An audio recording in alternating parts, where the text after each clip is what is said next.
One of the things with Carlos Mendoza that I do like is that he does have that background in scouting and player development. But one of the things that we have also noticed in his role as bench coach was his adaptability. This was something that people really liked Counsell for, his ability to adapt with the times in terms of, okay, I'm not going to work on this is how baseball used to be or this is how baseball is now. I'm going to work with the situation that I have at hand. The way that he uses pinch runners, the way that he uses pinch hitters, the way that he treats the new rules and he kind of goes with them. And I think we're going to see a lot of that in Mendoza just because he takes a lot of feedback from different people. He's able to communicate with his players a lot. I know a lot of the Yankees Latin American players, those who speak Spanish, had a really, really strong relationship with him.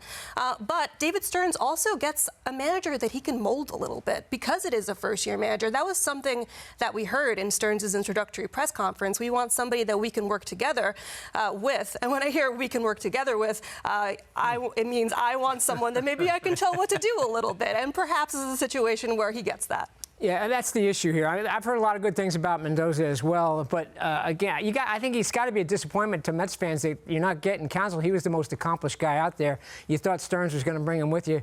Obviously, when the Cubs get involved, probably no chance the Mets were going to have him because he gets to go to a big market and stay close to home in Wisconsin. So, but the problem is, whatever this guy's qualifications are, Mendoza, we've seen it before. First-time manager in New York, sometimes it doesn't always work. We saw it, Mickey Callaway, and then even with Rojas, who had a lot of the similar credentials.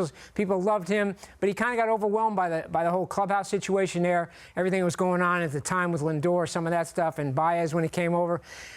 So you never know until you see a guy manage and how he handles everything the first time. That's my only reservation about it. Elise, so Counsell obviously chose the Chicago Cubs. Did he just not want any part of New York? What happened with Counsell? I just see it as it's not like he chose Cubs over Mets. I see that he chose Chicago over New York, and I think everything about him, if there was any question, would Craig Counsell come to the Mets, it was because you weren't sure, because maybe he would want to stay home in Wisconsin. And so I think that everything that lined up the way it did and how things turned out, it was, I mean, when you think about it, okay, he's from Whitefish Bay. He went to Notre Dame. He has kids who play baseball at Michigan and Minnesota. He has 2 daughters finishing high school in Whitefish Bay, Wisconsin. And so everything really just lined up here. And you can't forget, too, that now he's the highest paid manager. So he had a team step up. It has a little something to do with it. Yeah, maybe a little bit, right? But that was important to him because he felt like that managers should start being compensated for the work that they're doing.